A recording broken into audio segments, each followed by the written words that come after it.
Hello friends, myself Abhishek Shrivastava and welcome back to this awesome series Crash Course on Modern History। और अब हम देखने वाले हैं इसका chapter 10 social reformers which was need of the hour. Okay, तो अब तक हमने देखा कि जो हमारे बहादुर शाह जफर है उनको कैप्टन हडसन ने गिरफ्तार कर लिया है और रंगून भेज दिया है और यहाँ से क्राउन रूल स्टार्ट हो गया था और हमें समझ में ये आ गया था कि ये सारी कहानी चौपट हो चुकी है और गेम में रह गए हैं सिर्फ दो लोग, एक है ब्रिटेन और दूसरा है हमारा आम आदमी। अब इस आम आदमी के पास हेल्प के लिए कोई राजा महाराजा कोई रजवाड़ा नहीं रह गया है। इसके पास अगर इसको जो है आजादी चाहिए तो इसको अपने दम पे चाहिए होगी। और एक बात इसको बहुत अच्छे से समझ में आ गई कि अभी ये कमजोर है, इसको बहुत सारे रिफॉर्म्स की जरूरत है। इसको अपनी सोसाइटी को इम्प्रूव करना पड़ेगा और अपनी सोसाइटी को एजुकेट करना पड़ेगा, इतना पावरफुल बनाना पड़ेगा कि वो इनको चैलेंज कर सके। ओके, तो ऐसा नहीं है कि 1857 में ये चैलेंज स्टार्ट हुआ, ये थोड़ा सा पहले से चला आ रहा था बट 1857 में ये बात प्रूव हो गई थी। ओके, तो बात करते हैं। ओके, डिस्क्लेमर ये है कि इस चैप्टर में हो सकता है कि मैं थोड़ी रिलीजियस या रिलीजन के अगेंस्ट बातें करूं। मेरा किसी की कोई फीलिंग हर्ट करने का मकसद नहीं है, जो फैक्ट है मैं सिर्फ वही प्रेजेंट कर रहा हूं। ओके, तो hope you will understand this. शुरू करते हैं। तो हाँ, हमें ये बात तो समझ में आ गई कि जो है हमें अंग्रेजों से लड़ना है, हमें आजादी चाहिए। बट होता क्या है कि उस समय की इंडियन सोसाइटी में बहुत सारे सोशल लेवल्स थे, जो आज भी बहुत सारे सोशल लेवल्स अभी भी एग्जिस्ट कर रहे हैं। ओके, जैसे सबसे बड़ा सोशल लेवल अगर कहा जाए तो कास्टिज्म। भाई अनटचेबल्स थे लोग, जो है एक कास्ट के लोग दूसरे कास्ट के लोगों के साथ बैठना नहीं चाहते थे और अनटचेबल्स को तो बहुत बुरी तरह ट्रीट करते थे। They were very much downtrodden और बहुत ह्यूमिलिएशन उनको जो है झेलना पड़ता था अपनी लाइफ में। उसके अलावा सुपरस्टिशन था कि नहीं ऐसा नहीं करना चाहिए, ऐसा करने से समुद्र पार करेंगे तो जो है आप जो है धर्म का नुकसान हो जाएगा और ऐसी सारी बातें। प्लस स्टेटस ऑफ वुमेन, सबसे दुख की बात यह है कि स्टेटस ऑफ वुमेन उस समय बहुत बहुत लो था। आज तो हम जो देख रहे हैं आज भी हम लो ही कहते हैं, बट सोचो उस समय से अपग्रेड होते होते आज भी लो है, तो उस समय कितना लो हुआ करता होगा। ओके, तो स्टेटस ऑफ वुमेन बहुत ज्यादा लो था। इवन जो है सती प्रथा थी, उसमें औरत को अपने पति के साथ, पति अगर मर जाए उसका, तो उसके साथ जो है जलना पड़ता था। प्लस एजुकेशन नहीं मिलती थी वुमेन को, जो वो फीमेल चाइल्ड थी उसका एजुकेशन नहीं देते थे। प्लस बच्चों की शादी हो जाती थी। प्लस जो है विडो रीमैरिज नहीं हो सकती थी, अगर आप विडो हो गए हो तो फिर आपको बाल कटवाने पड़ेंगे, सफेद साड़ी पहनोगे। तो ऐसे बहुत सारे रिवाज थे जो हमारी सोसाइटी को हैम्पर कर रहे थे। और अगर ऐसी सोसाइटी होगी तो उनमें कभी यूनिटी नहीं आएगी, वो इन्हीं सब चीजों में लगी रहेगी। अच्छा, उनकी जो है औरत जो है ये कर रही है तो वो पढ़ाई जा रही है, तो पढ़ने के बाद उनका पति गुलाम हो जाएगा। तो यही सारी बातों में जब सोसाइटी लगी रहेगी तो कब देश के बारे में कब सोचेगी, पेट्रियोटिज्म की बातें कब आएगी? तो ये नेशनलिज्म कभी आ ही नहीं पाएगा। और नेशनलिज्म कैसे आएगा? पहले पढ़ना पड़ेगा यार, समझना पड़ेगा कि हम किसी जिला किसी गांव को बिलोंग नहीं करते, हम किसी देश को बिलोंग करते हैं। ये बात समझनी पड़ेगी और ये बात अब तक मिसिंग थी कि कैसे लाई जाए। तो जिन लोगों ने पढ़ लिया, क्योंकि क्रिश्चियन मिशनरीज आए तो अपने साथ वो एजुकेशन लेके आए। जब इंग्लिश एजुकेशन कुछ लोगों को मिली तो उन्होंने जब पढ़ा तो बहुत कुछ पढ़ लिया। उन्होंने जाना कि फ्रेंच रेवोल्यूशन क्या है, उन्होंने जाना कि रूसो वोल्टायर क्या कहते हैं, उन्होंने ये जाना कि जो है फ्रेंच रेवोल्यूशन में जो बात हुई है लिबर्टी, इक्वालिटी और फ्रैटर्निटी की, वो है क्या कि जो आम आदमी है ये हम सब बराबर हैं। भाई किसी भी कास्ट में हो, ये सारी जो कास्ट बैरियर्स हैं, रिलीजन बैरियर्स हैं, कौन किस भगवान को पूजा कर रहा है, कौन किस अल्लाह को मान रहा है, इस बात का कोई जो है अगर जमीन पे देखा जाए तो इसका कोई जो है कोई इससे नुकसान नहीं है। आप सोच के देखो कि कोई किस भगवान को मानता है, इससे क्या फर्क पड़ता है? आप हिंदुओं में ही सोच लो कि अगर कोई विष्णु को मान रहा है या शिव को मान रहा है तो इससे आपस में कोई फर्क पड़ता है? नहीं, it does not really matters.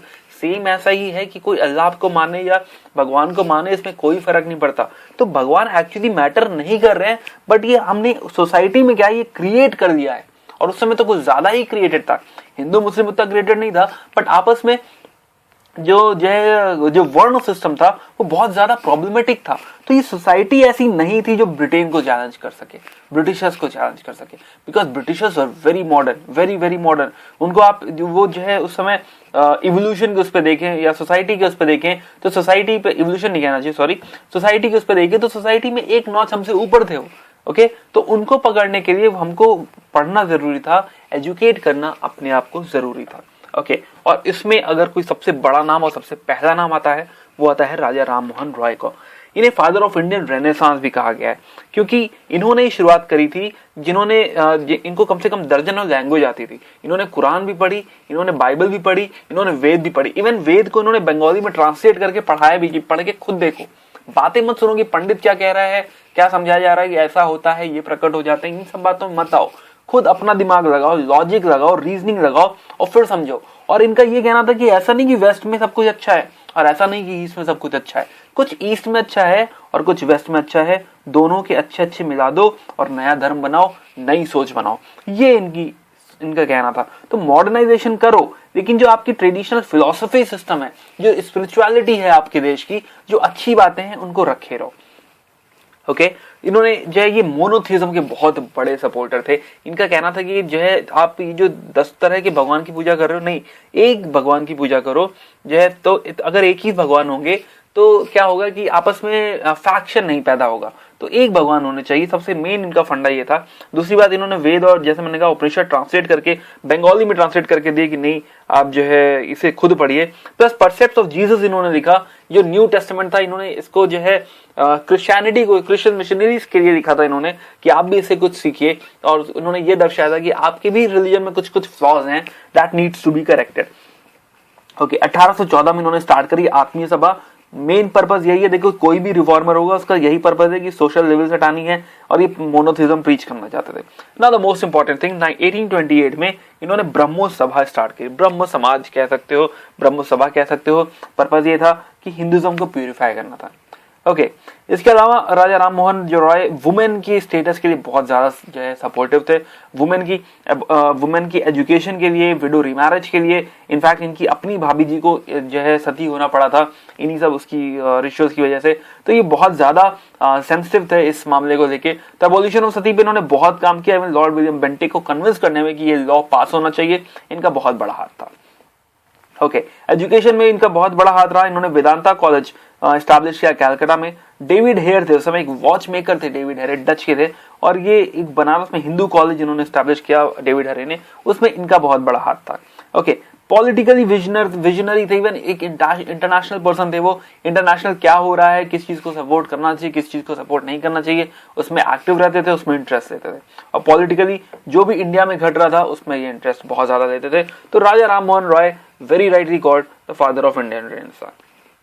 Okay father ये जो राजा राम मोहन रॉय का जो पॉलिटिकल जो एस्पेक्ट है, पॉलिटिकल एस्पेक्ट की लिबर्टी, इक्वालिटी, फ्रैटर्निटी जैसी चीजें जो उनके अंदर इंटीग्रेटेड थी, उसको जो है कहीं ना कहीं आगे ले जाने में कह सकते हैं कि ये जो यंग बंगाल मूवमेंट है ये थोड़ा सा इसको आगे ले जाने की कोशिश करी थी। दो दे वर वेरी मच मॉडर्न और वो कहीं ना कहीं अपनी रूट से हट गए थे, तो ये उतनी सक्सेसफुल नहीं हुई, उतना इम्पैक्ट छोड़ नहीं पाई। But this was very important. ये स्टार्ट हुआ हेनरी विवियन डेरोजियो से।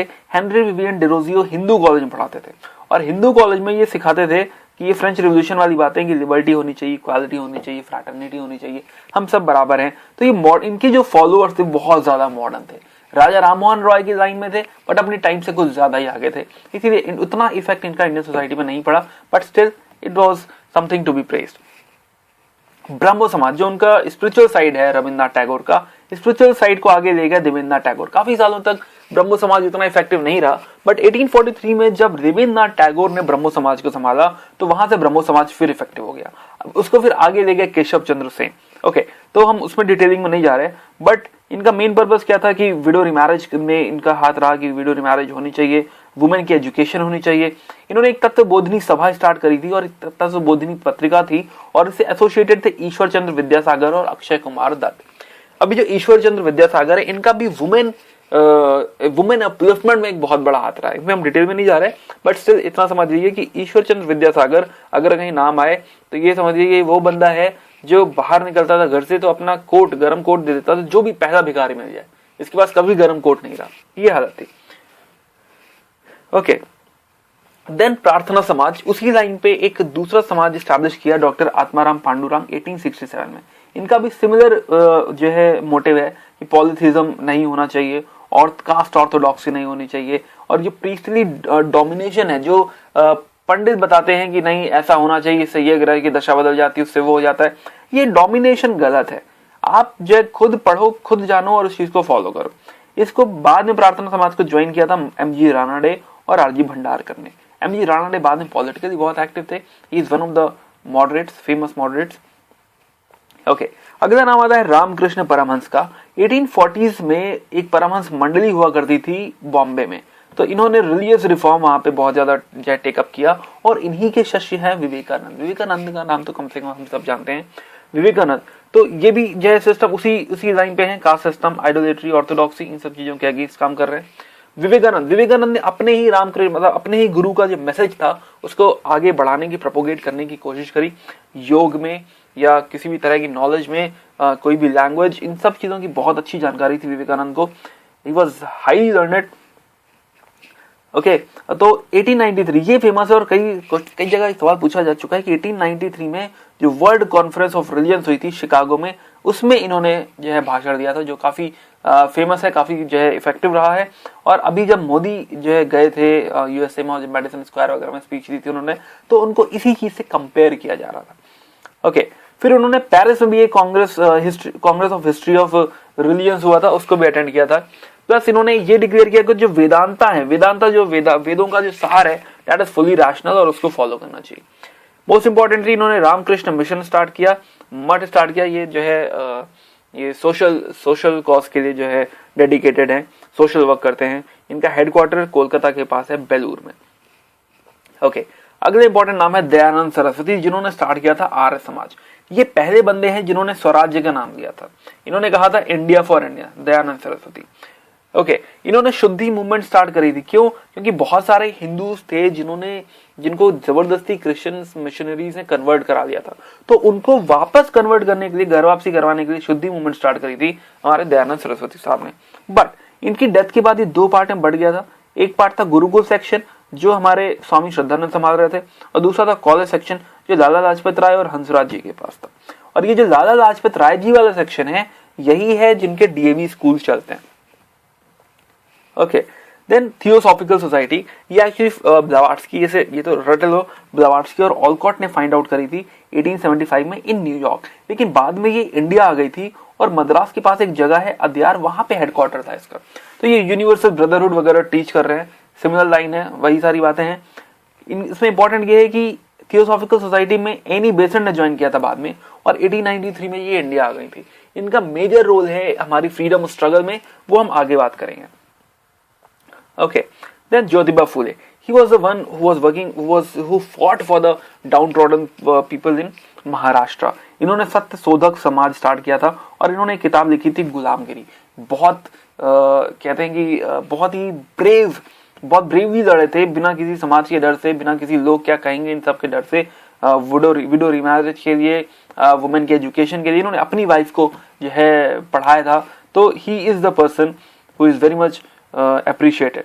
ना सैयद अहमद खान ने एक चीज नोटिस करी कि जो मुस्लिम वर्ल्ड है, जो मुस्लिम सोसाइटी है इंडिया में, मुस्लिम सोसाइटी थोड़ी सी पीछे रह गई, क्योंकि उन्होंने वेस्टर्न एजुकेशन को अडॉप्ट नहीं किया।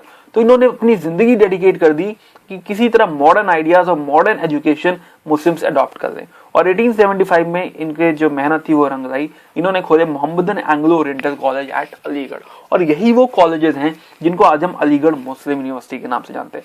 ऑल्दो इन्होंने पूरा मुस्लिम सपोर्ट में काम किया है, but he is a very very very secular person.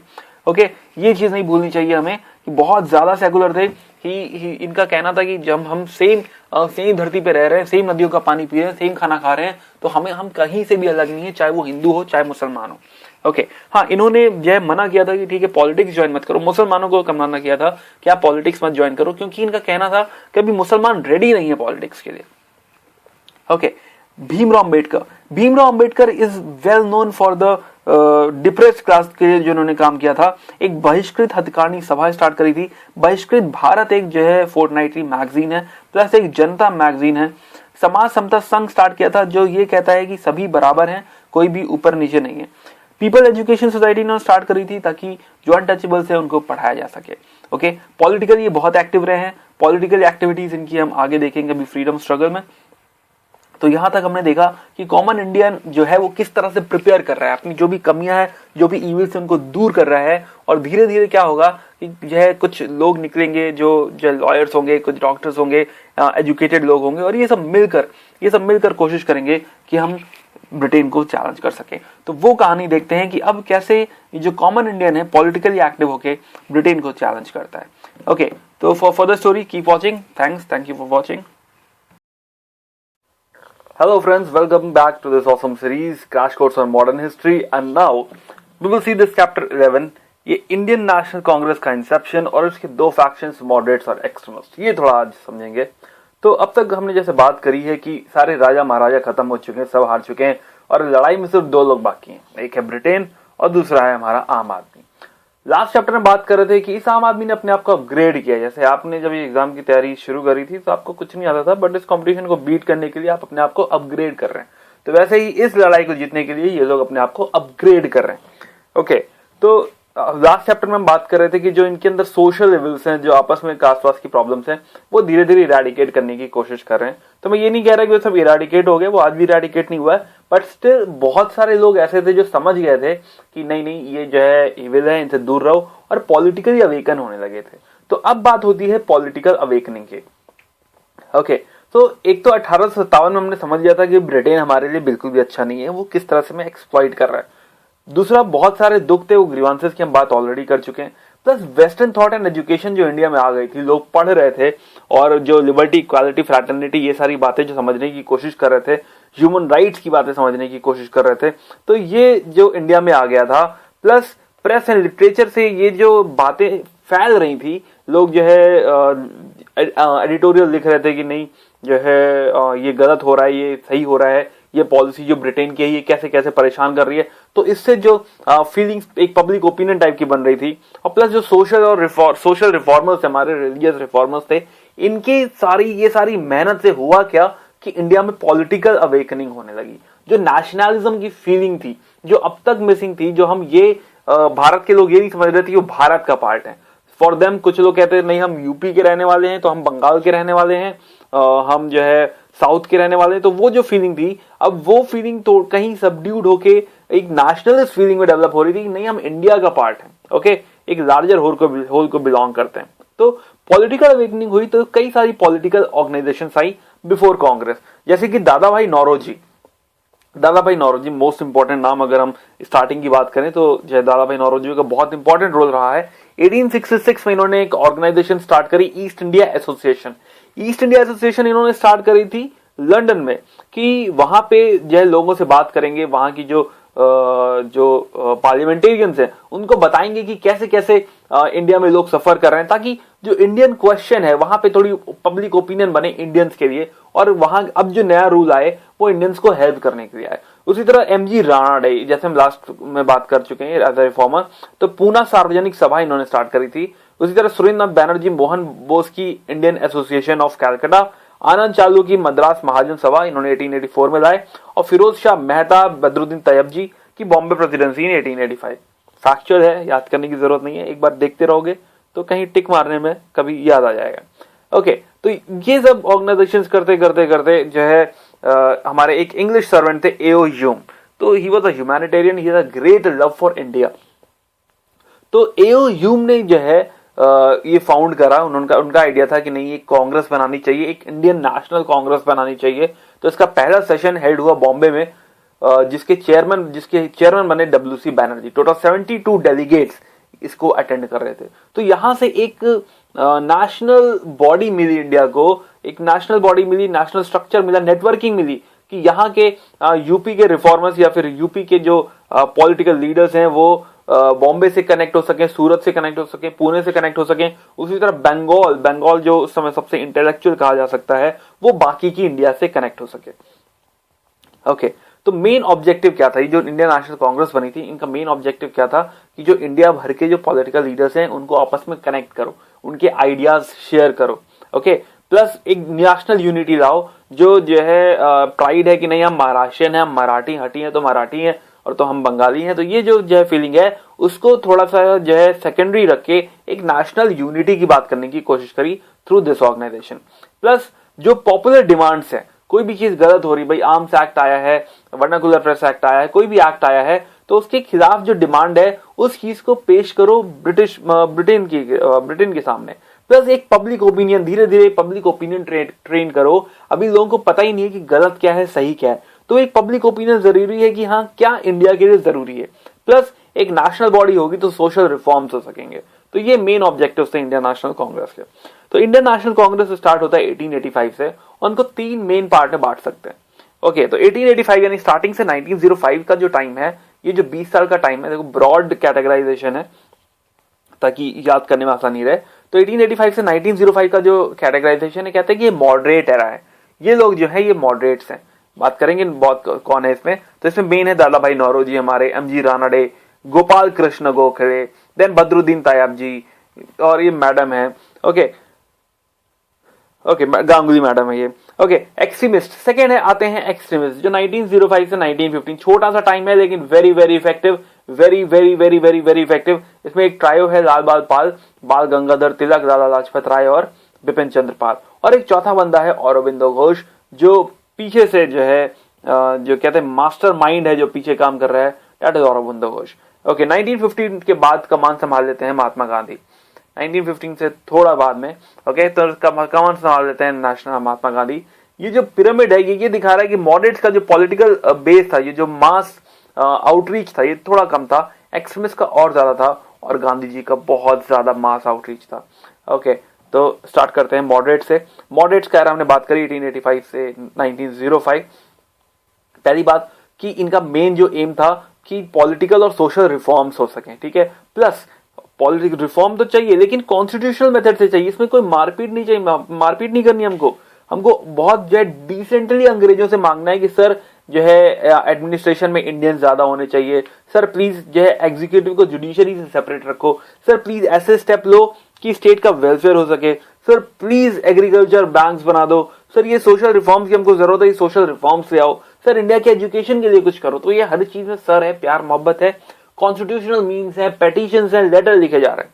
इनके में डायरेक्ट स्ट्रगल की नहीं, आज धरना देंगे जो है आम आदमी पार्टी की तरह, तो वो जो चीज है वो इसमें मिसिंग है। डायरेक्ट स्ट्रगल नहीं, इनकी लिस्ट में कहीं भी डायरेक्ट स्ट्रगल नहीं कि हमें चैलेंज करना है ब्रिटेन को। ओके, बट इंपॉर्टेंट बात, इन्होंने ये एक्सपोज किया बहुत ही प्यार से, इस बात को एक्सपोज किया कि जो ब्रिटेन है वो इंडिया का इकोनॉमिक एक्सप्लॉयटेशन कर रहा है, इंडिया को इकोनॉमिकली, इंडिया की जो वेल्थ है उसको ड्रेन कर रहा है। प्लस इन्होंने एक नेशनलिज्म की फीलिंग क्रिएट करी, एक पब्लिक ओपिनियन अगेंस्ट इंपीरियलिज्म, इस बात का एहसास दिलाया कि ये जो हम पे रूल कर रहे हैं ये हमारे देश के नहीं है, ये फॉरेनर है। तो ये एक जो है फीलिंग, ये सब बहुत बड़ी सक्सेस कहा जाएगा मॉडरेट्स का। प्लस सोशल रिफॉर्म्स में इनका बहुत बड़ा हाथ रहा, और जो पहली नेशनल मूवमेंट, स्टार्टिंग का जो नेशनल मूवमेंट है वो इन्होंने क्रिएट किया है। ओके, तो स्टार्ट करते हैं हमारे दादा भाई नौरोजी, इनको प्यार से grand old man of India का टाइटल दिया गया है। 1866 में बात कर चुके हैं कि ईस्ट इंडिया एसोसिएशन इन्होंने शुरुआत करी थी। इन्होंने एक किताब लिखी थी, poverty and un British rule in India. Okay, इस किताब में इन्होंने ये बताया था कि किस तरह ब्रिटेन जो है, इन ब्रिटेन में इंडिया का पैसा ड्रेन हो रहा है, तो धीरे धीरे इंडिया के जो नेशनल इनकम है वो कम होती जा रही है, और हम धीरे धीरे बहुत प्यार से गरीब होते जा रहे हैं, और बहुत प्यार से बर्बाद हो जाएंगे और किसी को पता भी नहीं चलेगा। ओके, तो he is one of the very active leader, very honourable leader of moderate faction. Okay, 3 बार प्रेसिडेंट बन चुके हैं, ये मैक्सिमम है, कोई भी 3 बार नहीं बना, ये 3 बार कांग्रेस के सेशन के प्रेसिडेंट बन चुके हैं, और ये पहले बंदे हैं जिन्होंने स्वराज का नाम दिया था इन 1906 सेशन। ओके, इसके बाद मॉडरेट्स के अगले इंपॉर्टेंट बंदे हैं गोपाल कृष्ण गोखले, वेरी इंपॉर्टेंट। इनको ये गुरु, गांधी जी इनको अपना पॉलिटिकल गुरु मानते हैं, इवन जिन्ना भी इनको पॉलिटिकल गुरु कहते हैं अपना। इन्होंने एक सोसाइटी फाइंड आउट करी थी, सर्वेंट्स ऑफ इंडियन सोसाइटी, नाम से पता चल रहा है, फॉर वेलफेयर। ओके, 1905 में बनारस सेशन क्या हुआ कि पार्टीशन जो चल रहा था इंडिया का, सॉरी बंगाल का पार्टीशन होना था 1905 में, उसके खिलाफ जो कांग्रेस सेशन हुआ था बनारस में, उसकी प्रेसिडेंटशिप इनके पास थी। इनकी डिटेल में बात करेंगे स्वदेशी मूवमेंट में। बाल गंगाधर तिलक के डायरेक्ट राइवल थे, मॉडरेट सेक्शन से गोपाल कृष्ण गोखले एक तरफ, और एक्सट्रीमिस्ट सेक्शन से बाल गंगाधर तिलक दूसरी साइड। कादम्बिनी गांगुली, छोटा सा फैक्ट है, 1890 में ये पहली औरत है जिन्होंने कांग्रेस सेशन को एड्रेस किया है। ओके, तो ये जो है मेन मॉडरेट लीडर थे, लेकिन मेन बात मॉडरेट की ये है कि ये मासेस तक नहीं पहुंच सकी, ये एलीट का ग्रुप था, एजुकेटेड एलीट क्लास थी, और ये वहीं तक रह गए, इनका मासेस बहुत ज्यादा पॉपुलर नहीं थे, लोग इनको जानते भी नहीं थे बहुत अच्छी तरह। कहीं ना कहीं इनके दिल में ये फीलिंग थी कि ब्रिटिशर्स जो हैं वो इंडिया के मॉडर्नाइजेशन, इंडिया के डेवलपमेंट के लिए बहुत जरूरी है। प्लस इनकी इन्हीं हरकतों से जो लोग थे और जो एक्सट्रीमिस्ट फैक्शन था बाल गंगाधर तिलक वाला, वो इन लोगों को पसंद नहीं करता था और इनके खिलाफ बातें भी करता था। ओके, तो अब बात करते हैं एक्सट्रीमिस्ट फैक्शन में कौन कौन से प्लेयर्स हैं। एक तो 1905 से 1950। 1905 में एक्चुअली इतना ज्यादा डिससेटिस्फाइड हो चुके हैं मॉडरेट्स के फेलियर से और मॉडरेट्स के मेथड से कि 1905 से ये जो फीलिंग है एक्सट्रीमिज्म वाली, ये एक्टिव हो गई। मेन 3 बंदे हैं, बाल गंगाधर तिलक, लाला लाजपत राय, बिपिन चंद्र पाल एंड अरविंदो घोष। तो इन चारों को देखते हैं। तो एक्सट्रीमिस्ट एरा जो मेन चीज है कि ये दे हेटेड फॉरेन रूल। उनके दिमाग में कोई ऐसी बात नहीं थी कि हमारे लिए जरूरी है या ये डेवलपमेंट क्रिएट करेंगे। प्लस इनको पूरा भरोसा था कि जो इंडिया की आवाम है इसमें बहुत पावर है, अगर ये सैक्रिफाइस करने लगे, अगर ये रोड पे उतर आए तो ब्रिटेन को बाहर करना बहुत ही आसान होगा। प्लस ये बहुत ज्यादा एग्रेसिव थे, ये सर नहीं बोलते थे, ये कहते थे नहीं हमको ये चाहिए तो चाहिए। ओके, पेटिशंस वगैरह में, कॉन्स्टिट्यूशनल मेथड्स में इनका कोई बिलीफ नहीं था। ये दे वांटेड कि हाँ भाई ये हमारा राइट है, ये हमको मिलना चाहिए। ये जो भी गवर्नमेंट के इश्यूज थे उनको ओपनली क्रिटिसाइज करते थे, लिखते थे उसके बारे में। प्लस ये बहुत ज्यादा पॉपुलर थे मासेस में, स्पेशली तिलक का जो है मास फॉलोइंग थी बहुत ज्यादा थी। तो इनको लोग इतना ज्यादा मानते थे कि इनको टाइटल दिया गया है लोकमान्य का, लोकमान्य बाल गंगाधर तिलक। और इन्होंने कहा है Swaraj is my birth right and I will have it. यानी राइट्स जो बात कर रहे हैं बहुत ज्यादा एक्टिवली, जो इस बात पे इंसिस्ट करते हैं, वो है हमारे बाल गंगाधर तिलक। तो 1856 1920 एक तो 57 की क्रांति के पास इनका जन्म हुआ है। और नॉन कोऑपरेशन मूवमेंट जहां से गांधी जी ने पूरा टेक ओवर किया है वहां पे इनकी डेथ हुई है। Okay, father of Indian unrest for Britishers को चैन से रहने नहीं दिया, तो इनको ये टाइटल भी दिया गया है father of Indian unrest. He was a ferocious leader, बहुत ज्यादा वायलेंट थे, बहुत ज्यादा एग्रेसिव थे, बिल्कुल भी नहीं डरते थे, जो सही होता था वो बोलते थे, और प्लस बहुत ज्यादा पॉपुलर थे लोगों में। इन्होंने बहुत सारे रिलीजियस मेथड्स जैसे गणपति फेस्टिवल भी यूज किया था ताकि लोग इनको जान सकें, लोग इनकी बातों को समझ सकें। इन्होंने शिवाजी फेस्टिवल के थ्रू जो नेशनलिस्ट फीलिंग थी उसको एक्साइट करने की कोशिश करी थी। इनके 2 पेपर है मेन, एक केसरी जो मराठी में लिखते थे और एक महारत्ता इंग्लिश में लिखते थे। इन दोनों में ही वो अपनी बात कहने की कोशिश करते थे। महाराष्ट्र में एक बार फेमीन होता है 1896 में, तो ये कहते हैं कि नो रेवेन्यू कैंपेन, रेवेन्यू मत दो यार, जब तुम्हारा जो है खेती नहीं हुई है तो रेवेन्यू देने की कोई जरूरत नहीं है। ये डेक्कन एजुकेशन सोसाइटी के मेंबर थे और इन्होंने बहुत ज्यादा मदद करी थी न्यू इंग्लिश स्कूल फाउंड करने में, जो बाद में बना था फर्गसन कॉलेज। ओके, इनकी राइटिंग को जो है अंग्रेजों ने सडिशन मांगा। इन्होंने कहा कि आपके लिखने की वजह से जो है ये मर्डर्स हुए हैं, तो 18 महीनों के लिए 1898 में इनको जेल भेज दिया गया था सेडिशन के चार्ज में। प्लस स्वदेशी मूवमेंट के सबसे बड़े लीडर अगर थे तो हमारे बाल गंगाधर तिलक। इनका मन था कि स्वदेशी मूवमेंट को खाली बंगाल में ना रखा जाए बल्कि पूरी इंडिया में लेके जाया जाए। तो इसी वजह से इनको 6 साल की सजा दे दी गई 1908 में। बट इसके बावजूद ये रुके नहीं, ये 6 साल की सजा काटने के बाद वापस आए और एनी बेसेंट के साथ मिलकर होम रूल लीग इन्होंने स्टार्ट करी, वापस कांग्रेस ज्वाइन करी और फिर वापस इस मूवमेंट में ये लग गए। ओके, नॉन कोऑपरेशन मूवमेंट के स्टार्ट में इनकी डेथ हो गई है। ओके, तो और बात करेंगे स्वदेशी मूवमेंट में एग्जैक्टली क्या हुआ था। लाला लाजपत राय, पंजाब केसरी का टाइटल दिया गया है, तिलक के दाहिना हाथ मांग सकते हैं। स्वदेशी मूवमेंट इन्होंने भी बहुत ज्यादा पार्टिसिपेट किया था और 1907 में इनको भी जेल हो गई थी। इन्होंने Indian home rule league find करी but not in India, in USA. This could be a question, important question. USA में Indian home rule league find करी थी 1914 में। इसके बाद तिलक ने इंडिया में किया था। He was the editor of Punjabi. Okay, इन्होंने कुछ इंपॉर्टेंट बुक्स लिखी हैं, ये डायरेक्ट सवाल आ सकता है। Unhappy India, young India, Arya Samaj, England डेप्ट to India, the USA a Hindu's impression. तो कुछ इंपॉर्टेंट बुक्स हैं। प्लस ये बात हम कर चुके हैं कि आर्य समाज में इन्होंने डीएवी स्कूल्स का एस्टैब्लिशमेंट किया था, कॉलेज सेक्शन याद करो, हमने बात करी थी।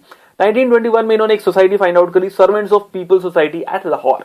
तो सर्वेंट्स ऑफ पीपल है तो जाहिर सी बात है वेलफेयर के लिए होगा। 2 नामों के साथ एसोसिएटेड है, ये क्वेश्चन पूछा जा सकता है, पीएनबी और लक्ष्मी इंश्योरेंस। साइमन कमीशन के खिलाफ लड़ाई कर रहे थे तो इनके पर लाठीचार्ज हो गया और उसमें इनकी डेथ हो गई। इसीलिए भगत सिंह इंस्पायर हुए थे मर्डर करने के लिए।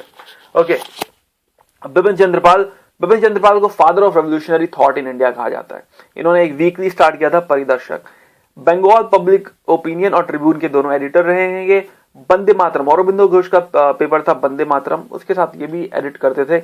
और इनके 4 मेन गॉस्पेल था, स्वदेशी, boycott and national education. Okay, the last one is Aurobindo Ghosh. ये ओपनली क्रिटिसाइज करते थे जो मॉडरेट्स के थ्रू, ये हिंदू प्रकाश में लिखते थे new lamps for the old. Vande Mataram के एडिटर थे। और पैसिव रेजिस्टेंस जो है, ये डायरेक्ट सवाल पूछा जा चुका है, पैसिव रेजिस्टेंस एक्चुअली इन्हीं का आइडिया था।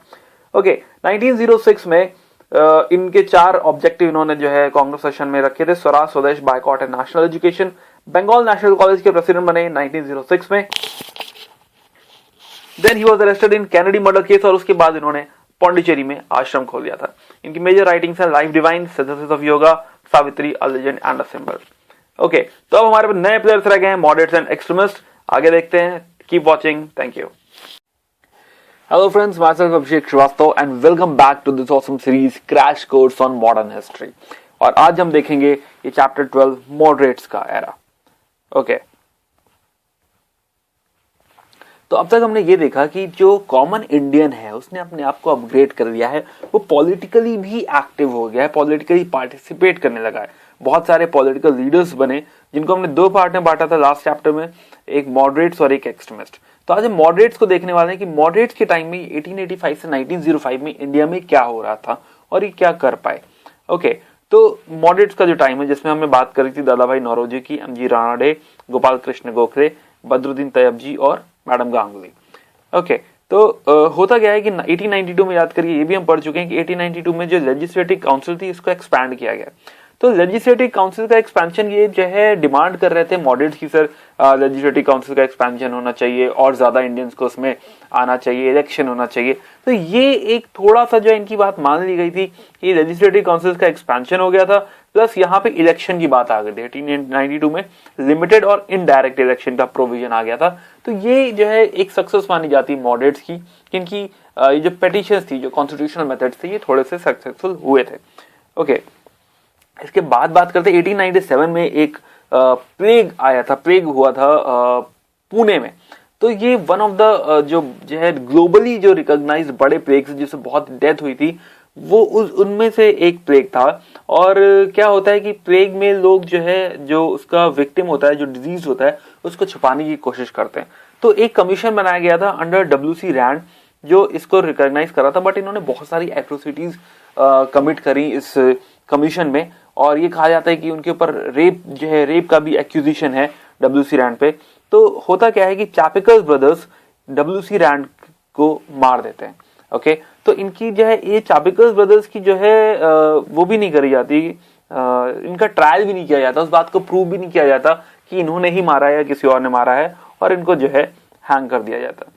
ओके, दूसरी बात यह कि 89 इसी टाइम जो चापिकर ब्रदर्स ने जो किलिंग करी है, इसकी जिम्मेदारी तिलक के ऊपर डाल दी जाती। कहा जाता है कि आप जो राइटिंग से इन्वोक करते हो, है ना, आप जो अपने आर्टिकल्स में लिखा था कि जो है अगर कोई मतलब माइथोलॉजी से कनेक्ट किया था तिलक ने कि जो है अगर किसी गलती के लिए, कोई बहुत बड़ी गलती है उसकी वजह से अगर किसी की जान ली जाए तो वो पाप नहीं होता।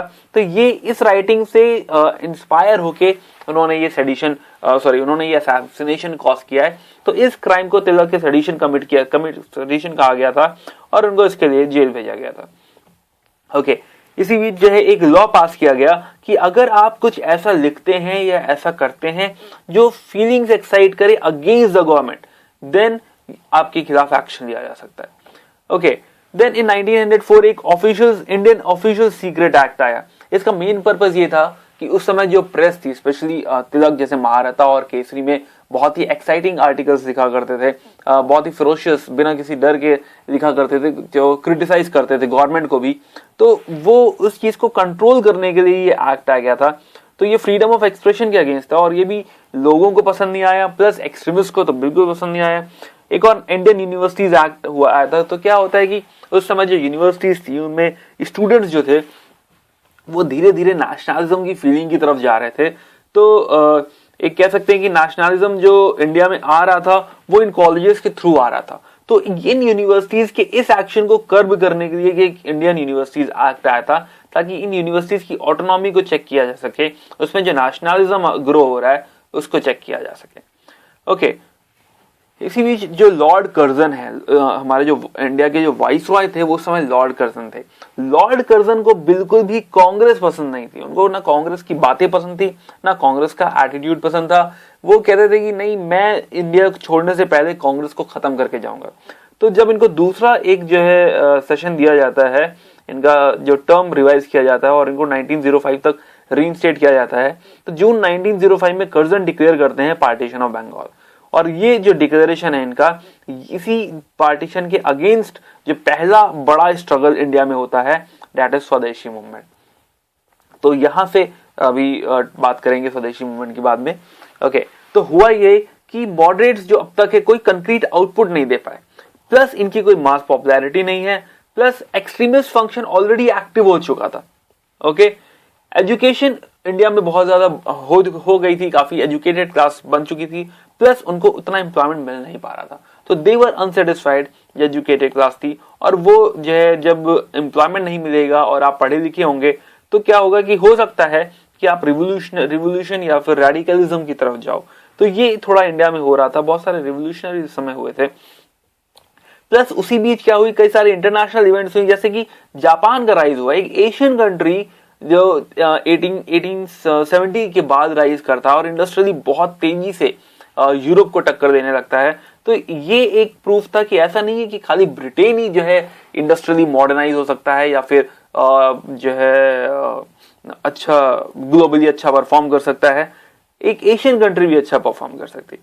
प्लस इटली को इथोपिया में हरा दिया गया था, तो ये प्रूव कर रहा था कि ऐसा नहीं है कि जो है ये कोई सुपीरियर रेस है और इनको हराया नहीं जा सकता है। ऐसे और भी कई सारे इंटरनेशनल इवेंट्स हो रही थी जिनसे ये प्रूव हो रहा था कि नहीं, ऐसा भी नहीं है कि ब्रिटेन को हराया नहीं जा सकता। अगर कोई मास स्ट्रगल हो, अगर हम कोशिश करें तो ब्रिटेन को हराया जा सकता है।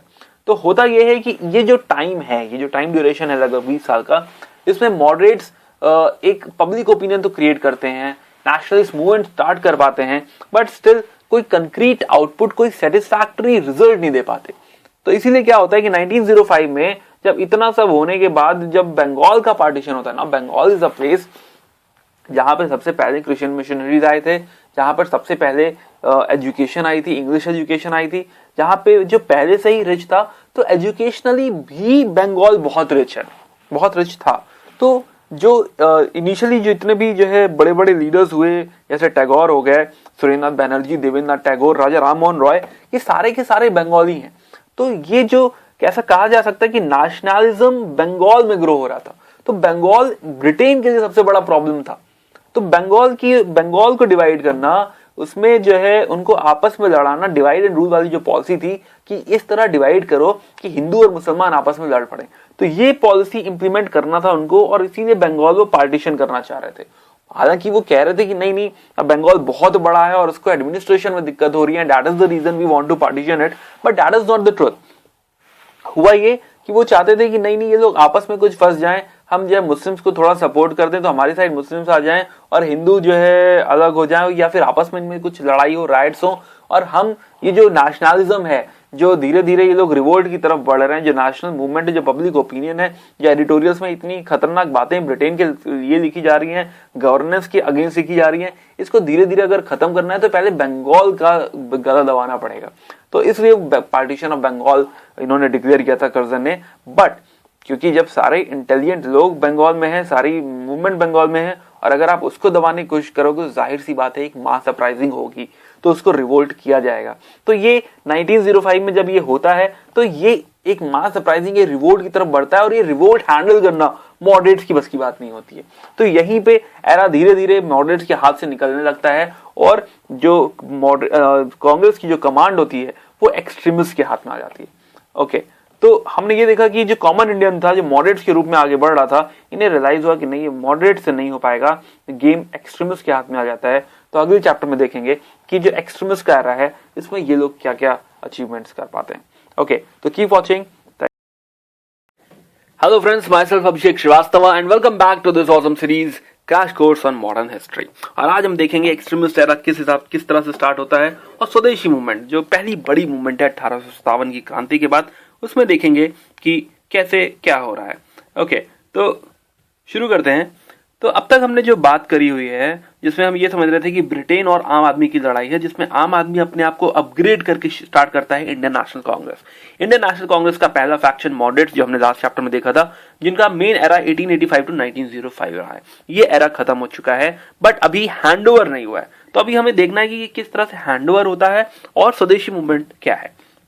ओके, तो हम पिछले चैप्टर में बात कर रहे थे मॉडरेट्स की, जिसमें हमने दादा भाई नौरोजी, गोपाल कृष्ण गोखले, फिरोज शाह मेहता की बात नहीं करी, आज बात करेंगे। तो ये सब हमने थोड़ी बातें करी हुई थी। तो और दूसरी साइड है एक्सट्रीमिस्ट हमारे लाल बाल पाल और अरबिंदो घोष। तो ये यहाँ से थोड़ा समझना है। तो पहले समझते हैं लॉर्ड कर्जन। लॉर्ड कर्जन जो है वो इंडिया के वाइसरॉय रहे 1998 से 1905। इनके साथ दो बातें थी। पहली बात तो इनको कांग्रेस बिल्कुल पसंद नहीं थी, उनको इसका एटीट्यूड बिल्कुल पसंद नहीं था। वो लोग जो डिमांड कर रहे थे और यह लॉर्ड कर्जन को ऐसा लगता था नहीं हम जो कर रहे हैं वो सही कर रहे हैं, कांग्रेस की सारी डिमांड्स कर रहा था। प्लस वो एक चीज ऑब्जर्व कर रहे थे कि यार ये इंडिया में नेशनलिज्म ग्रो हो रहा है, ओके और बंगाल स्पेशली यहाँ से फ्लो हो रहा है नेशनलिज्म, कुछ ज्यादा ही इंटेलेक्चुअल क्लास यहाँ बढ़ गई है और यह लोगों के अंदर नेशनलिस्टिक फीलिंग्स आ रही है, यहाँ की यूनिवर्सिटीज कॉलेजेस में नेशनलिज्म बढ़ रहा है। तो इनको ये रियलाइज हुआ कि अगर मुझे इस नेशनलिज्म को चैलेंज करना है तो मुझे कहीं ना कहीं बंगाल को हिट करना होगा, और अगर मैं इस बंगाल को पार्टीशन कर दूं, बेसिकली इनका आइडिया ये था कि अगर ईस्ट बंगाल और वेस्ट बंगाल, ईस्ट बंगाल में थोड़े मुस्लिम्स हैं और वेस्ट बंगाल में हिंदूज हैं, अगर मैं ईस्ट बंगाल को अलग कर दूं और कहूं मैं मुस्लिम्स को अपग्रेड करना चाहता हूं, ये जो मुस्लिम्स वाला पार्ट है मैं मुस्लिम्स की हेल्प करना चाहता हूं, तो क्या होगा कि मैं पॉलिटिक्स में रिलीजियस लाइंस डाल दूंगा, कम्युनल लाइंस डाल दूंगा, और हिंदू मुस्लिम डिवाइड होने की वजह से ये नेशनलिज्म को बहुत बड़ा झटका लगेगा, जो बात काफी सही थी। ओके तो ये आइडिया लेकर 1904 में ये आइडिया अनाउंस करते हैं कि नहीं जनवरी 1904 में कि जो है हम पार्टीशन का बंगाल कर सकते हैं।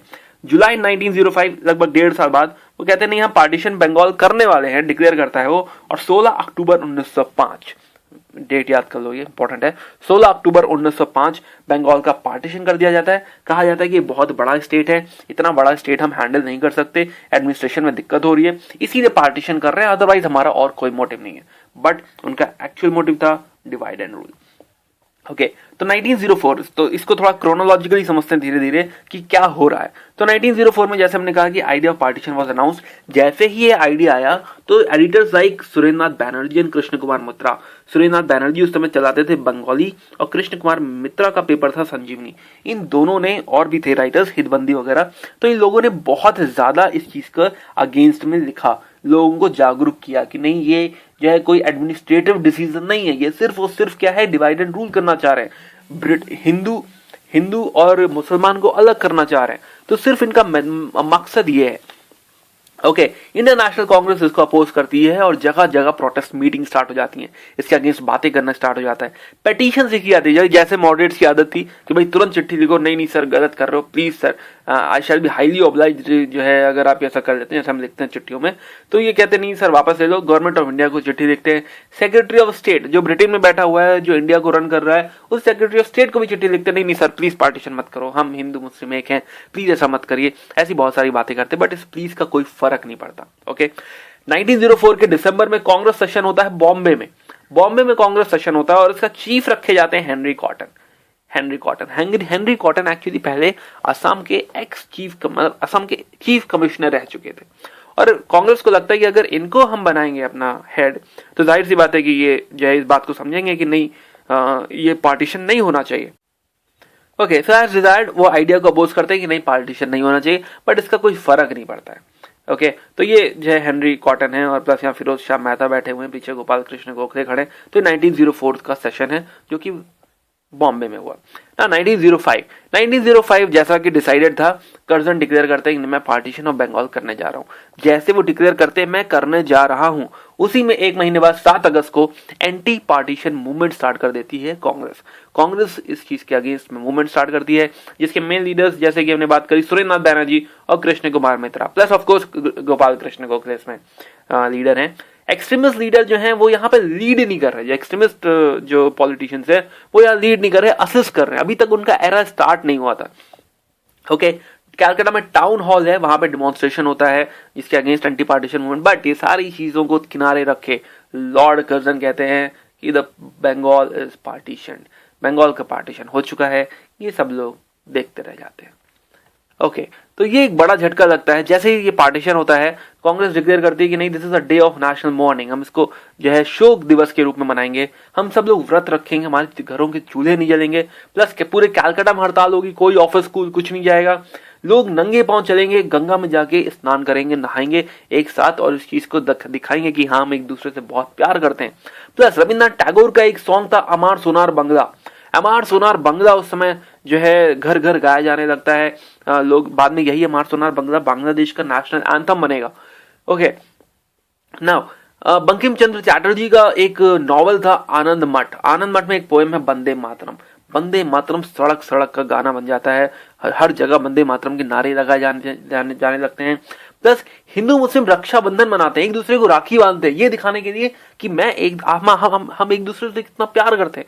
मतलब अगर देखा जाए तो 1905 ये जो 16 अक्टूबर 1905 है जो स्वदेशी मूवमेंट है, इसमें हिंदू और जो है मुस्लिम की प्यार देखने को बहुत अच्छा मिला हमको। आनंद मोहन बोस एक फाउंडेशन रखते हैं फेडरेशन हॉल की, ये दिखाने के लिए कि हम एक हैं। ओके, हिंदू मुस्लिम एक है। नाउ तो ये पार्टीशन ऑफ बंगाल की वजह से होता है एंटी पार्टीशन मूवमेंट, और यही एंटी पार्टीशन मूवमेंट धीरे धीरे कब स्वदेशी मूवमेंट बन जाता है पता भी नहीं चलता है। ओके, तो स्वदेशी मूवमेंट क्या होता है कि जो है वो जो प्यार मोहब्बत वाली बातें हैं उससे लगता है कि नहीं, इससे कुछ फर्क नहीं पड़ेगा, मतलब ब्रिटेन पे कोई फर्क नहीं पड़ेगा, इस सरकार पे कोई फर्क नहीं पड़ेगा, हम लोग गंगा में नहा लेंगे, घर चले जाएंगे, पर कुछ होगा नहीं। तो अगर कुछ करना है तो कुछ ऐसा करना होगा, कुछ ऐसा लाना, कुछ इफेक्टिव अप्रोच हमें बनानी होगी जिससे कि हम जो है गवर्नमेंट पे कुछ असर कर सके। तो उसके लिए थोड़े और प्रिसाइज टूल की जरूरत है, जैसे कि स्वदेशी एंड बॉयकॉट। तो याद करो कि जो ब्रिटेन है भाई, ये इनका जो है बिजनेस भी तो चल रहा है ना, इनके जो है वहां से ब्रिटेन से मैन्युफैक्चर्ड गुड आ रहा है इंडिया में, और यहाँ पे खरीदा जा रहा है, और यहाँ से रॉ मटेरियल जा रहा है। ये बिजनेस हमें भूलना नहीं है। ओके, तो जो है ये डिसाइड होता है कि अगर हम स्वदेशी अपना लें तो इनका जो मैन्युफैक्चर्ड गुड आ रहा है कोई खरीदेगा नहीं, इसका बॉयकॉट कर दो। जब इसको कोई खरीदेगा नहीं तो इनका प्रॉफिट हैम्पर हो जाएगा, और अगर इनका प्रॉफिट हैम्पर हो जाएगा तो ये लोग घुटनों पे आ जाएंगे, मजबूरी में हमारी बात मानेंगे, और हम जो कहेंगे कि पार्टीशन मत करो तो पार्टीशन नहीं होगा। तो स्वदेशी और बायकॉट ये दो बड़े वेपन बनते हैं प्रोटेस्ट में। ओके, मेन पर्पस क्या था कि आइडिया जो इनका प्रॉफिट हिट करना। नाउ होगा एक और फायदा क्या होगा, अगर आप स्वदेशी करोगे, अगर आप देश का सामान, देश में बना हुआ सामान खरीदोगे, अपने लोगों का बना हुआ सामान खरीदोगे, तो ये पैसा देश में रहेगा, ये कहीं ड्रेन आउट नहीं होगा। ओके, अगर ये पैसा देश में रहेगा तो ये पैसा हमारे ही लोगों को मिलेगा। जैसे कि हमारे क्राफ्टमैन, जो ग्रीवांसेस ने बात करी थी कि जो हैंडी क्राफ्टमैन वगैरह हैं, आर्टिस्ट हैं, उनको जब पैसा नहीं मिल रहा तो वो बेचारे गांव पहुंच गए, खेती कर रहे हैं, है ना। तो वो लोग वापस आएंगे, उनको रोजगार मिलेगा और उनकी बढ़ोतरी होगी। तो इंडियन इकोनॉमी के लिए आज भी स्वदेशी उतना ही इंपॉर्टेंट है जितना कि उस टाइम हुआ करता था। अगर हम आज भी देश के बने हुए कपड़े खरीदें, यहाँ की लोकल चीजें खरीदें, फॉरेन गुड्स में पैसा ना इन्वेस्ट करें, तो हमारा बहुत सारा पैसा हमारे देश में रह जाएगा। ओके, तो हमारी इकोनॉमी ग्रो करेगी। ओके, तो ये मेन आइडिया था स्वदेशी का। तो स्टार्ट क्या करते हैं कि सारे कपड़े जो होते हैं फॉरेन कपड़े, उनको एक साथ उनकी बॉनफायर बनाने लगते हैं, पूरे गांव के कपड़े लेके आते हैं और एक जगह जला देते हैं। प्लस जो लोग ये फॉरेन गुड्स यूज कर रहे थे उनका सोशल बायकॉट स्टार्ट करते हैं, जो दुकानें इसे बेच रही थी उनका बायकॉट कर देते हैं। फोकस ये होता है कि सेल्फ रिलायंस, अपने ऊपर रिलाय करना है, किसी फॉरेन उस पर रिलाय नहीं करना। इंडियन इंडस्ट्री और इंडियन बिजनेस को यहाँ से थोड़ा सा सपोर्ट मिलता है, और प्लस क्राफ्ट्समैन को जो है उन्हें लगता है कि नहीं, ये वक्त आ चला है कि हम लोग अब इस लीडरशिप को अपना लें और ये टेक ओवर कर ले हम इन मॉडरेट से। तो यहाँ से एक्सट्रीमिस्ट जो है वो रोड पे उतर आएगा, वो टेक ओवर कर लेगा और ये मॉडरेट थोड़े पीछे रह जाएंगे। ओके, तो स्वदेशी मूवमेंट अब यहाँ पे क्या है कि एक्सट्रीमिस्ट कमांड ले लेंगे, और औरोबिंदो घोष का आइडिया है पैसिव रेजिस्टेंस। पैसिव रेजिस्टेंस का मतलब ये है, एक होता है एक्टिव रेजिस्टेंस, हथियार भाला उठा लो, तलवार उठा लो और लड़ाई कर लो। एक होता है पैसिव रेजिस्टेंस। पैसिव रेजिस्टेंस मतलब ये है कि हम तलवार भाला नहीं उठाएंगे, मारेंगे नहीं, लेकिन आपको राज्य भी नहीं करने देंगे। कैसे राज्य करने नहीं देंगे? हम आपकी सारी सर्विसेज बायकॉट कर देंगे, ना हमें चाहिए कॉलेज, ना चाहिए कोर्ट, ना चाहिए सर्विसेज, ना बसें, ना रोड, ना रेलवे, कुछ नहीं चाहिए। हम आपका कुछ यूज नहीं करेंगे, और जब हम यूज नहीं करेंगे तो आप ऑलरेडी बॉयकॉट हो जाएंगे। तो this is passive resistance, very nice idea, very very nice idea. Okay, Tilak यहाँ पे देखते हैं कि नहीं, ये एक बहुत अच्छा मौका है, लोग लोगों में जो है अपराइजिंग आ रही है, और यही मौका है कि मैं ये जो बंगाल की मूवमेंट है इसको एक ऑल इंडिया स्ट्रगल बना दूं, एक मास मूवमेंट बना दूं। ओके, और ये जो वो करते कैसे, वो स्टार्ट कर देते हैं इस चीज को गणपति फेस्टिवल और शिवाजी फेस्टिवल्स के थ्रू अपने आइडिया को प्रोपोगेट करते हैं। होता क्या है कि ये मूवमेंट मद्रास और बॉम्बे जैसी जगह भी फैलने लगता है। ये धीरे धीरे ऑल इंडिया स्ट्रगल बन रहा है, मास मूवमेंट बन रहा है। बट इस मास मूवमेंट में सिर्फ अर्बन लोग हैं, जो middle class, upper middle class लोग हैं, वही लोग जो पेपर पढ़ रहे हैं, वही लोग इस चीज में इन्वॉल्व है। जो किसान है, खेती जो कर रहा है, वो अभी भी इस मूवमेंट में नहीं है, बट स्टिल इतने लोग भी इन्वॉल्व है, ये बहुत बड़ी बात है। उस समय इतना भी कर ले जाना तिलक की बहुत बड़ी उपलब्धि थी। ओके, तो अब तक जो हमने जो है देखा है, तो वो हम ये समझ रहे हैं कि मॉडरेट्स का जो एरा है वो अब पूरी तरह से खत्म हो चुका है और एक्सट्रीमिस्ट ने टेक ओवर कर लिया है। स्वदेशी मूवमेंट बहुत अच्छा चल रहा है, धीरे धीरे तिलक इसको प्रोपोगेट करते जा रहे हैं, बढ़ाते जा रहे हैं। बट ये जो है जो अचीव कर सकता था वो अचीव कर नहीं पाएगा, क्योंकि होता क्या है कि अगर घर में ही लड़ाई हो, है ना, दो भाई आपस में लड़ रहे हो, तो जाहिर सी बात है कि वो दोनों भाई कभी भी जीत नहीं सकते, उनमें बंटवारा ही होगा। और अगर बंटवारा होगा तो दो बंदरों की लड़ाई में कोई बिल्ली फायदा उठा ले जाएगी। ओके, तो यहां भी कुछ ऐसा ही होगा, बंटवारा हो जाएगा और स्वदेशी मूवमेंट डाई डाउन कर जाएगी, खत्म हो जाएगी, और फिर कुछ नया होगा, वो बाद में देखेंगे। तो आगे देखते हैं कि स्वदेशी मूवमेंट में क्या होता है, किस तरह से दोनों भाई अलग होते हैं और किस तरह से अंग्रेज इस बात का फायदा उठा लेते हैं। ओके, तो अभी बहुत कुछ आगे आने वाला है, प्लीज हमारे साथ बने रहिए, देखते रहिए, and thanks for watching, thank you very much. Hello friends, myself Abhishek Srivastava and welcome to this awesome series Crash Course on Modern History। और आज हम देखेंगे कि स्वदेशी मूवमेंट में आगे क्या हुआ और स्वदेशी मूवमेंट किस तरह से खत्म हो गया, और स्पेशली ये सूरत स्प्लिट क्या है, तो ये थोड़ा सा हमें आज समझना है। तो हमने ये देखा था कि मॉडरेट्स जो थे उनका इफेक्ट खत्म हो चुका था और एक्सट्रीमिस्ट यहाँ से टेक ओवर कर लेते हैं। ओके, तो स्वदेशी मूवमेंट बहुत अच्छी जा रही है। इवन जो गणपति फेस्टिवल और जो शिवाजी फेस्टिवल और बाकी जो रेजोल्यूशंस, तिलक जो अच्छे लीडरशिप यहाँ पे प्रोवाइड कर रहे हैं, तो ये जो मूवमेंट है ये ऑल इंडिया जा रही है। Okay, Bombay, Madras, even north Punjab, तो ये काफी दूर तक ये मूवमेंट हो रही है। तो एक मास स्ट्रगल क्रिएट हो रहा है। तो ये 1857 के बाद लगभग 50 साल बाद जो है ऐसा देखने को मिल रहा है कि लोग सड़कों पर उतर आए हैं और लोग जो है पार्टिसिपेट कर रहे हैं, लोग सैक्रिफाइसेस कर रहे हैं, लोग सरकार को फेस कर रहे हैं। तो ये एक बड़ी बात इस मूवमेंट में देखने को मिली है और इसने एक बड़ा झटका दिया है सरकार को। ओके, तो एक्सट्रीमिस्ट को हमें देखना है कि किस तरह से वो हैंडल करते हैं और आगे क्या होता है। ओके, तो सप्रेशन, तो सरकार जब ये देखती है कि यार ये तो हम नेशनलिज्म खत्म करने निकले थे, हमने बंगाल हिट इसलिए किया था कि हमें नेशनलिज्म खत्म करना है, और यहाँ तो उल्टा हो गया है, ये नेशनलिज्म की फीलिंग ऑल इंडिया जा रही है, लोग सड़कों पर उतर आए, मास मूवमेंट हो रहा है। तो अब जो है ब्रिटेन जो है, ब्रिटिशर्स जो है, इनको एक बड़ा झटका लगता है। वो कहते हैं नहीं, अब हमको किसी भी तरह इस मूवमेंट को खत्म करना है। वो कहते हैं कि अब तो वंदे मातरम भी अगर कोई गाता हुआ मिल गया तो हम छोड़ेंगे नहीं, कोई अमार सोनार बंगला करता हुआ मिल गया तो हम छोड़ेंगे नहीं, कोई मीटिंग नहीं हो सकती, कोई प्रोटेस्ट नहीं हो सकता, कोई प्रोसेशन आप नहीं लेके जा सकते हो, हम तुरंत इम्प्रिजनमेंट दे देंगे, इवन स्टूडेंट्स को कॉर्पोरल पनिशमेंट दे देंगे, फ्रीडम ऑफ प्रेस खत्म कर दिया गया। तो एक जो है वाइड स्केल पे इस मूवमेंट को रोकने की कोशिश शुरू हो गई। पर क्या हुआ कि तिलक को जो है काउंटर कर पाना इतना आसान नहीं था, तिलक को जो है प्रेस कर पाना यहाँ पे इतना आसान नहीं था। तब जब ये फील किया ब्रिटेन ने, तो उनको ये रियलाइज हुआ कि नहीं, पहले मॉडरेट्स और एक्सट्रीमिस्ट को अगर हम किसी तरह बांट ले जाएं, अगर इनमें हम फूट डाल दें, कांग्रेस को अगर हम तोड़ ले जाएं, तो कांग्रेस भी टूट जाएगी और यहाँ से नेशनलिस्ट मूवमेंट भी टूट जाएगी। हम तब लोगों को एक झटका दे सकते हैं कि नहीं, जो है इतना भी आसान नहीं है हमको हरा पाना। ओके, दूसरी तरफ क्या था कि मॉडरेट्स और एक्सट्रीमिस्ट में टेंशन बढ़ती जा रही थी। ओके, मॉडरेट्स क्या था, वो कह रहे थे नहीं ऑल इंडिया स्ट्रगल नहीं होनी चाहिए, भाई बंगाल की प्रॉब्लम है, बंगाल में रखो, इससे ब्रिटिशर्स नाराज हो सकते हैं, उनको ये चिंता थी कहीं ब्रिटिशर नाराज ना हो जाए। दूसरी तरफ एक्सट्रीमिस्ट क्या कह रहे थे, अरे यही तो मौका है, चलो मास स्ट्रगल कर लेते हैं, पूरी इंडिया में आग लगा देते हैं, सबको सड़क को उतार देते हैं और ब्रिटिशर्स को बाहर कर देते हैं। ओके, मॉडरेट्स कह रहे थे, मॉडरेट्स का जो मेथड थे वो बिल्कुल भी फ्रूटफुल नहीं हो रहे थे, इनको यही चीज तो फ्रस्ट्रेट कर रही थी, यही चीज अनॉय कर रही थी कि यार पेटिशन से कुछ हो ही नहीं रहा, इसी से काम हो गया होता तो हमको इतनी स्ट्रगल करनी नहीं पड़ती, हमें रोड पे उतरना नहीं पड़ता। जबकि दूसरी तरफ इनकी पॉपुलैरिटी बढ़ती जा रही थी, इनका जो इफेक्ट, जो फेस्टिवल्स थे, जो वेपन्स ये यूज कर रहे थे, वो बहुत ज्यादा इफेक्टिव हो रहे थे, लोगों की तादाद बढ़ती जा रही थी, लोग डर नहीं रहे थे, सैक्रिफाइस कर रहे थे, सड़क पे उतर आए थे, वंदे मातरम गा रहे थे। ओके, दुख की बात यह है कि मॉडरेट्स अभी भी यही बात कर रहे थे, ब्रिटिशर से नेगोशिएट कर रहे थे, वो कह रहे थे सर रिफॉर्म दे दीजिए, कुछ मूवमेंट इधर चल रही है और इधर ब्रिटिशर से ये लोग नेगोशिएशन में लगे हुए हैं। दूसरी तरफ एक्सट्रीमिस्ट कह रहे थे ना, हमें सिर्फ और सिर्फ स्वराज चाहिए, हमारी एक ही डिमांड है, स्वराज, आजादी चाहिए, बाकी हम काउंसिल लेजिस्लेटिव काउंसिल अपनी खुद बना लेंगे, उसकी टेंशन ब्रिटिश को लेने की जरूरत नहीं है।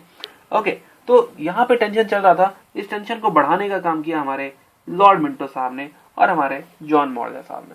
लॉर्ड मिंटो वाइसरॉय बन गए थे, ध्यान से देखो, नवंबर 1905 में लॉर्ड मिंटो आ चुके हैं और अक्टूबर 1905 में तो पार्टीशन हुआ था, यानी इसी बीच नवंबर 1905 में ही, यानी पार्टीशन करते ही कर्जन साहब निकल गए और ये पूरा रायता फैला के छोड़ गए मिंटो को संभालने के लिए। अब लॉर्ड मिंटो को हैंडल करना है, ये जितने फेस्टिवल, जितनी मूवमेंट हो रही है, लॉर्ड मिंटो को हैंडल करना है। तो लॉर्ड मिंटो और उसमें सेक्रेटरी ऑफ स्टेट हुआ करते थे जॉन मॉडलर, इन्होंने डिसाइड किया कि क्यों ना मॉडरेट्स को थोड़ा सा लालच दे दिया जाए। वैसे भी सर करते रहते हैं कि सर ये कर दो वो कर दो, ऐसा करते हैं कि थोड़ा सा इनसे बात कर लेते हैं, ये लोग खुश हो जाएंगे और उनसे कहते हैं कि भाई रिफॉर्म्स आने वाली है, आपके लिए हमने रिफॉर्म्स प्लान कर रखी है, आप परेशान मत हो, और ये मूवमेंट स्वदेशी मूवमेंट वगैरह बंद करो, अच्छा नहीं लगता है सब, हम तो आपका भला चाहते हैं। तो इस तरह की बात करी इन्होंने मॉडरेट से। अब क्या हुआ कि जब इस तरह की बातें होंगी, टेंशन हाइट पे होगा, तो स्प्लिट होने वाला था। दिस इज अवॉइडेड, स्प्लिट होने वाला था, लेकिन स्प्लिट को अवॉइड किया गया दिसंबर 1906 वाले सेशन में। यानी 1906 में जब कैलकाटा सेशन होता है, तब मॉडरेट्स और एक्सट्रीमिस्ट दोनों ही कहते हैं नहीं हमारा लीडर जो है इस बार चेयरमैन बनना चाहिए। इवन इधर से तिलक प्रबल दावेदार होते हैं कि चेयरमैन तो इस बार तिलक को ही होना चाहिए। ओके, गोखले साहब इधर एक चाल चलते हैं, कहते हैं इस बार हमारी तरफ से जो नाम है वो है दादा भाई नौरोजी का। हाँ, दादा भाई नौरोजी, बहुत ज्यादा पॉपुलैरिटी है, बहुत ज्यादा रिस्पेक्ट है दादा भाई नौरोजी के लिए। और जैसे ही दादा साहब का नाम आता है, तिलक अपना नाम वापस ले लेते हैं, दादा भाई नौरोजी बन जाते हैं ये कैलकाटा सेशन 1906 के प्रेसिडेंट। बट इस सेशन में अपनी स्पीच में दादा साहब कुछ ऐसी बात कर देते हैं जो तिलक को बहुत पसंद आती है। दादा साहब वो कहते हैं जो तिलक सुनना चाहते थे। दादा साहब कहते हैं कि हमारा गोल है स्वराज या फिर सेल्फ गवर्नमेंट, जैसे कि यूके और उसकी कॉलोनीज में है। जब ये बात तिलक सुनते हैं तो उनके कलेजे को थोड़ी ठंडक मिलती है।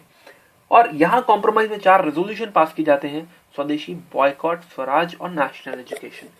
ये जो बड़ी चीजें हैं, ये जो थोड़ी सी रेडिकल बातें हैं, वो थोड़ा इस एक्सट्रीमिज्म की वजह से है, इनके इफेक्ट की वजह से है, जो सीधे आज रेजोल्यूशन पास हो गया है बॉयकॉट और स्वराज का।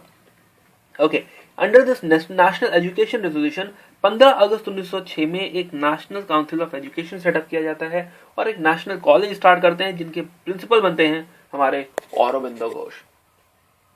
ओके, बट 1907 स्प्लिट कितने दिन रोकोगे भाई? जब दिल में खटास है, जब एक दूसरे की शक्ल नहीं देखना पसंद कर रहे हैं, तो आप ये स्प्लिट ज्यादा दिन रोक नहीं पाएंगे। दादा साहब कितनी बार प्रेसिडेंट बन जाएंगे? ओके, तो 1907 में सूरत में सेशन होता है और इस बार चेयरमैन बनते हैं रासबिहारी घोष। और एक र्यूमर फैल जाता है, एक बात फैल जाती है कि इस बार जो मॉडरेट्स है वो चारों रेजोल्यूशन खत्म करने वाले हैं। जब ये बात एक्सट्रीमिस्ट सेक्शन में जब ये पहुंचती है तो इसको ढंग से नहीं लेते हो और कहते हैं नहीं हम ऐसा नहीं होने देंगे। और होता क्या है कि सेशन में थोड़ी मारपीट हो जाती है, फिरोज शाह मेहता पे कोई जूता फेंक के मार देता है, तो ये यहाँ पे क्योस क्रिएट होता है। फाइनली पुलिस को आके इनको भगाना पड़ता है और यहाँ से एक स्प्लिट क्रिएट होता है। इसीलिए फेमसली से सूरत स्प्लिट के नाम से कहा जाता है, सूरत स्प्लिट 1907। मॉडरेट्स और एक्सट्रीमिस्ट दोनों अपने अपने रास्ते हो जाते हैं, लेकिन दोनों ही बड़े लीडर गोखले और तिलक दोनों को ही पहले ही दिख रहा था कि ये होने वाला है, ये जो लड़ाई है ये एक चरम सीमा पर जा रही है और ऐसा ना हो कि कांग्रेस स्प्लिट हो जाए। दोनों ही कोशिश करते हैं कि ये स्प्लिट ना हो। इवन वो सूरत स्प्लिट के बाद भी तिलक कहते हैं कि नहीं हम आपकी बात मान रहे हैं, हम रासबिहारी घोष को अपना चेयरमैन मान रहे हैं, बट तब तक कुछ हो नहीं सकता था, बात हाथ से निकल चुकी होती है। पीछे से फिरोज शाह मेहता और इधर से औरोबिंदो घोष ये कॉम्प्रोमाइज होने नहीं देते और ये स्प्लिट हो ही जाता है ना। स्प्लिट के बाद जो है औरोबिंदो घोष कमांड संभालने की कोशिश करते हैं, यहाँ मीटिंग ले रहे हैं औरोबिंदो घोष।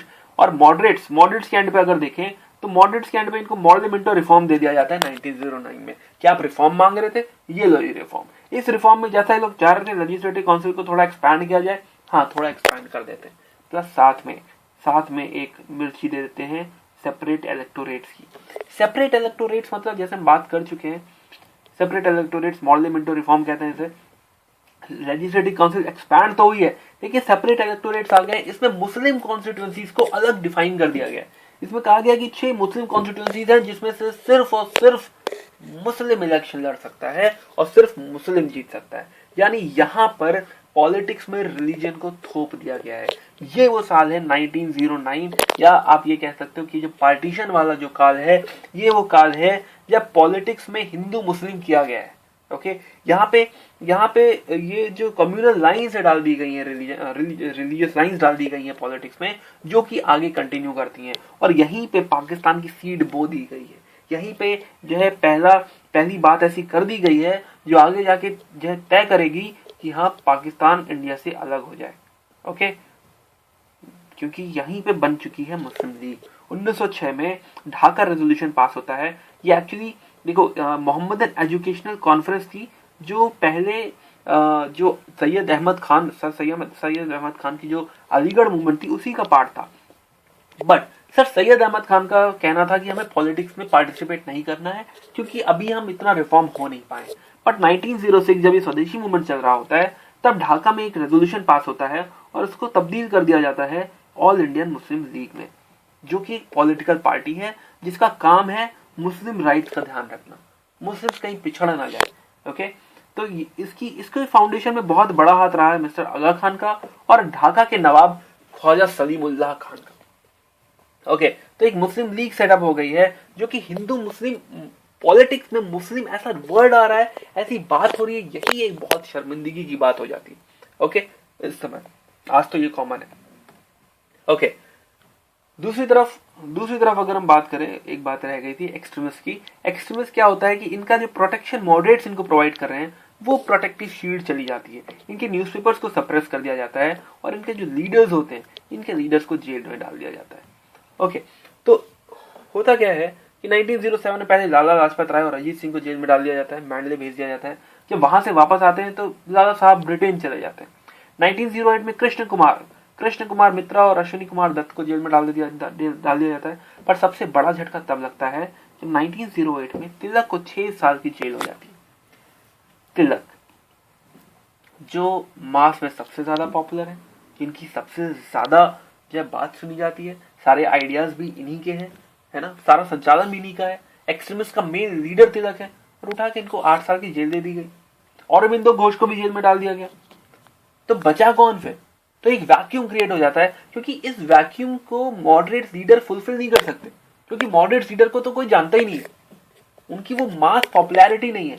तो इनके जाने के बाद ये जो स्वदेशी मूवमेंट है ये मुंह के बल गिरती है। ओके, कोई नहीं होता जो इस मूवमेंट को संभाल सके, एक्सट्रीमिस्ट लीडर को कोई नहीं पहचानता होता है, कांग्रेस का जो मास टच होता है वो चला जाता है, उनकी पॉपुलैरिटी चली जाती है और धीरे धीरे ये जो मूवमेंट है ये खत्म हो जाता है। तो सूरत स्प्लिट इस मूवमेंट को लेके डूब जाता है। तो अब तक हमने ये देखा कि एक्सट्रीमिस्ट का जो एरा था, इनकी जो पहली चाल थी स्वदेशी मूवमेंट, हम ये कहेंगे कि काफी हद तक कामयाब चाल है, क्योंकि इस स्वदेशी मूवमेंट में हमने देखा कि लोग जो है, जो मास है, जो इंडियन पब्लिक कैन सैक्रिफाइस, अगर जरूरत पड़े उनके अंदर ग्रीवांसेस, उनके अंदर दुख इतना ज्यादा है कि वो रोड पर उतर सकते हैं, वो लाठियां खा सकते हैं, वो जेल जा सकते हैं, वो मर सकते हैं, वो जान दे सकते हैं। ये टेस्टिंग, जो ग्राउंड टेस्टिंग हुई है इंडियन पब्लिक की, वो स्वदेशी मूवमेंट में हुई है। एक और बात पता चली है, वो सूरत स्प्लिट में पता चली है कि हमें साथ ही रहना होगा। मॉडरेट्स हो चाहे एक्सट्रीमिस्ट हो, दोनों अलग अलग सरवाइव नहीं कर सकते। यहाँ पे इन कांग्रेस को भी सूरत स्प्लिट के थ्रू ये पता चल गया कि ये जो मूवमेंट है ये कोई लीडर रन नहीं कर रहा, ये जनता रन कर रही है, ये मासेस रन कर रहे हैं, और ये मास अपराइजिंग ही हमको आजादी दिलवा सकती है, सक्सेस दिलवा सकती है। ओके, तो काफी चीजें यहाँ से ये कह सकते हैं कि ये जो पहला टेस्ट हुआ है इंडिया का, इस टेस्ट में काफी कुछ सीखने को मिला है, लीडर्स को भी, जनता को भी, और ब्रिटेन को भी पता चला है कि ये अगर सड़क पे उतर आए तो हमको उखाड़ के फेंक सकते हैं। पर ब्रिटेन को एक बहुत बड़ी कामयाबी मिली है जो उन्होंने हिंदू मुस्लिम कर दिया है, इसमें पॉलिटिक्स में जो हिंदू मुस्लिम अलग अलग कर दिया है। भले इसके बाद कितनी भी हम बात कर रहे हैं हिंदू मुस्लिम यूनिटी की, कि हिंदू मुस्लिम भाई भाई हैं, गंगा में साथ में नहा ले, लेकिन हिंदू मुस्लिम की हम बात ही कर रहे हैं, अपने आप में बहुत शर्मिंदगी की बात है। ये एक बड़ा सेटबैक है इस एरा का, इस टाइम का। ओके, तो इसके बाद जो है तिलक 6 साल की जेल के बाद वापस आएंगे और वो देखेंगे कि जो स्वदेशी मूवमेंट है वो खत्म हो चुका है, और जो उन्होंने कोशिशें करी थी, कोशिशें काफी हद तक कामयाब है, काफी हद तक नाकामयाब है। तो वो यहाँ से फिर से एक नई एनर्जी लेकर आएंगे और फिर से एक नया मूवमेंट स्टार्ट करेंगे। पहले तो कांग्रेस में वापस एंट्री देंगे, मुस्लिम लीग से दोस्ती करवाएंगे कांग्रेस की, और एनी बेसेंट के साथ मिलकर होम रूल मूवमेंट स्टार्ट करेंगे। तो अभी काफी कुछ बाकी है इस एक्सट्रीमिस्ट एरा में, ऐसा नहीं कि एक्सट्रीमिस्ट एरा खत्म हो गया है। जब तक तिलक जिंदा है ये एक्सट्रीमिस्ट एरा खत्म हो नहीं सकता है। तो अभी काफी कुछ करना बाकी है तिलक के लिए, तो अभी देखते हैं आगे फिर क्या होता है, होम रूल मूवमेंट कैसे चलती है, कैसे कामयाब होती है। ओके, तो हमारे साथ बने रहिए। Thanks for watching and please share to all your friends, क्योंकि ये जो है नॉलेज है, जितना शेयर करोगे उतनी बढ़ेगी। Okay, thank you very much, thank you.